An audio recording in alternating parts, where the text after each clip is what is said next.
Hello বন্ধুরা, আমার নতুন ব্লগে সবাইকে শুভেচ্ছা। আজকে আমরা ঠাকুরনগর এসেছি, দেখো কত ভিড়।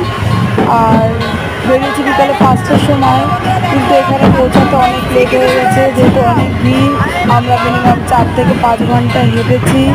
দেখো কতটা ভিড়, দেখো বন্ধুরা।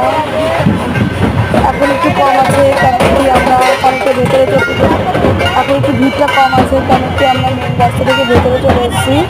মেন রাস্তাতে অনেক ভিড় ছিল, ওখানে ভিডিও বানানো যাচ্ছিল না। কী বলবো, যাই হোক ভেতরে চলে এসেছি। অনেক কষ্ট হয়েছে, আর আমার গলাটা বসে যাচ্ছে, আমি কথা বলতে পারছি না। আর এই দেখো আমার ছেলে ভিডিও বানাতে চায় না, কিন্তু আমি তাও জোর করে বানিয়েছি। আস্তে আস্তে আমার ব্লগে আমাকে দেখতে পাবে। আমি তো পারি না, নতুন মানুষ, কি জানি কী করছি কী বলছি।